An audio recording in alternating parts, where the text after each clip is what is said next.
nouvelle vidéo des Clonettes. Aujourd'hui, on va parler d'un challenge assez spécial. C'est un challenge qu'on a lancé pour l'année 2021 qui s'appelle Vite ta palle en 4 saisons. Alors, qu'est-ce que c'est que ce challenge? C'est vraiment pas compliqué. Le but, c'est de sortir des livres qui traînent depuis longtemps dans nos étagères, depuis quelques mois, depuis quelques années, voire depuis beaucoup d'années. Donc, on va essayer d'en sortir un par mois dans le meilleur des cas. Sinon, un par trimestre, ça sera déjà pas mal. Et ça videra un petit peu la palle. Donc on a décidé de diviser ce challenge en 4 saisons. Donc en hiver, on va essayer de sortir des romances de Noël, des livres par exemple qui se passent dans les pays de grand froid. Voilà, ce genre de choses avec des couvertures enneigées, etc. Des livres qui donnent froid et qu'on a vite envie de lire sous un petit plaid. Après ça, on passera donc au printemps. Donc là, on est parti sur des livres avec des couvertures peut-être plus colorées, des thèmes plus frais, plus rigolos, ou qui parlent de renouveau par exemple, etc. Ensuite, on passera en été. Donc là, c'est plutôt romance estivale, pays chaud, sable fin, cocotier, tout ça. Et on finira le challenge donc en automne. Donc là, on va peut-être essayer de partir sur des livres qui vous font penser à Halloween, qui ont des couvertures assez chaude avec des feuilles mortes, etc. Donc voilà. Donc dans cette première vidéo, je vais vous présenter ma sélection à moi. Donc pour l'instant, je suis partie sur 12 livres cette année, donc un par mois. Mais c'est vraiment la palle idéale. Si déjà j'en sors un ou deux par trimestre, je serai super contente. Et comme ça, je pourrais acheter plein de nouveaux livres. Bref, c'est parti. Je pense que vous avez vite compris le principe du challenge. Donc je vous montre ma sélection. Donc déjà, pour l'hiver, ça a été très compliqué car je suis une fan de Noël. Donc du coup, j'achète beaucoup de romances de Noël. C'est d'ailleurs pour ça qu'il y en a beaucoup qui traînent dans ma palle. J'ai même eu du mal à en choisir que 3 parce que j'en ai d'autres qui traînent encore. Mais on va partir sur ces 3-là. Si j'arrive à les sortir, c'est bien. Et si j'arrive à en sortir d'autres, c'est encore mieux. Donc, c'est parti. Donc le premier, ça va être Cher Père Noël, donc de Chloé Duval, qui est sorti aux éditions Bookmark l'année dernière. C'est un petit livre, donc c'est le format des romances d'hiver, donc ce format essentiel. Vous verrez, il est tout décoré à l'intérieur, donc tout autour.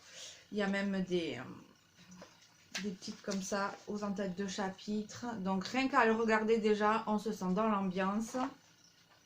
J'avais commencé quelques pages et puis après, j'avais pas eu le temps de le finir. Donc là, ça va être l'occasion. En plus, il est tout petit. Vraiment, il va se glisser entre deux lectures sans problème. Donc ça, c'est le premier. Ensuite, on va continuer avec un livre un peu plus gros, un peu plus épais. C'est un livre que j'ai donc déniché au coin des affaires. Donc le coin des affaires chez nous, c'est une espèce de vide-grenier permanent. C'est là où je remplis vraiment beaucoup ma palle. Donc ça va être Comment ne pas faire pitié à Noël, enfin quand on est célibataire. Et c'est de Johanna Bolouri. Donc voilà, un peu plus gros. J'adore la couverture, je crois que je vais acheter rien que pour la couverture. J'ai même pas lu le résumé, donc j'aurai la totale surprise. Le troisième et dernier livre sélectionné pour Vite ta palle en hiver, ça va être Il a neigé sur le fjord de Laetitia Arnould. Alors ça, c'est un livre qui m'a fait beaucoup envie. Tellement envie que j'avais harcelé mon mari pour me l'offrir l'année dernière et je l'avais eu au pied du sapin. Donc voilà, c'est un livre qui fait quoi? Allez, presque 400 pages. Il y a de quoi faire. Donc je pense que pour Noël, j'ai pas mal de romances à sortir de ma page. Ensuite, on passe au printemps. Donc, pour le printemps, j'avais pas vraiment de livres qui évoquaient le printemps. Donc, je suis partie sur des petits livres, des formats avec des couvertures colorées ou qui avaient l'air drôles. Je me suis dit, après les romances de Noël, un peu de peps, de feel good, ce genre de choses, ça va bien me dynamiser et ça va partir de ma palle. Donc, je suis partie sur Les petits secrets d'Emma. Donc c'est de Sophie Kinsella. Sophie Kinsella, c'est celle qui a écrit L'accro du shopping. Donc je pense que je ne vais pas m'ennuyer, qu'il va passer très vite en lecture. J'enchaîne ensuite avec Complètement cramé de Gilles Le Gardinier. Alors il faut savoir que j'ai beaucoup de livres de Gilles Le Gardinier que j'ai chinés à des prix vraiment dérisoires au vide-grenier, mais je n'en ai encore lu aucun.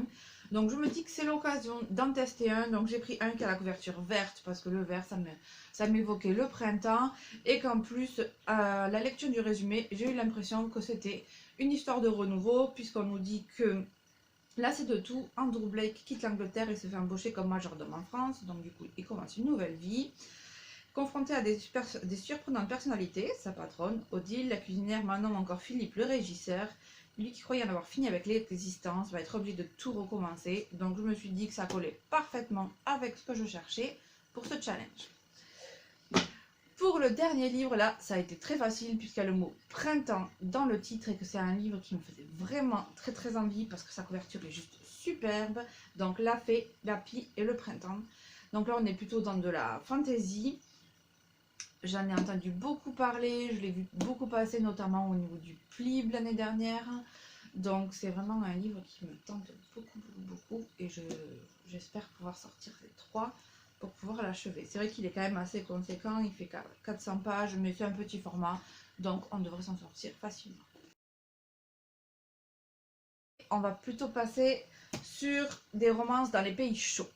Donc là, j'avais pareil, beaucoup de choix, j'en ai choisi 3, les 3 sont quand même assez gros, donc je ne sais pas si je pourrais tous les lire, mais en tout cas, je vous présente ma sélection. Donc c'est Les Vierges du Paradis de Barbara Woods. Donc, pour vous faire le petit résumé, il y a 25 ans, Yasmina a été bannie et répudiée par son mari. Elle a dû abandonner son enfant et est partie refaire sa vie aux États-Unis. Après des années passées à courir le monde comme médecin dans une organisation humanitaire, elle revient au Caire pour y retrouver sa grand-mère qui va lui révéler le secret de leurs origines, une histoire digne des Mille et une nuits. Alors, vous voyez, rien que la couverture avec Marrakech, les Mille et une nuits, ça sentait le sable chaud, je me suis dit parfait en été. On continue avec exactement le même genre de livre, c'est La Perle du Sud. Donc on est sur Linda Holman, donc j'ai plusieurs livres d'elle mais que je n'ai pas encore découvert. Mais à chaque fois, donc vous l'aurez remarqué, j'adore tout ce qui parle un peu historique, autre pays, voyage. Donc là, je pense que je vais voyager aussi. Et le dernier livre, donc est beaucoup plus récent, il est d'une amie à moi. Et pareil, je pense qu'il va me faire voyager dans un pays chaud. Et je pense que vous en avez tous entendu parler, c'est Cuba Libre, donc de Céline Jeanne. Voilà, c'est une bricasse. Et le pire, c'est que j'ai le tome 2 qui est aussi une bricasse de la même taille. Donc je pense que si j'arrive à lire les 3 livres que j'ai choisis pour la palle d'été, ça va relever du miracle.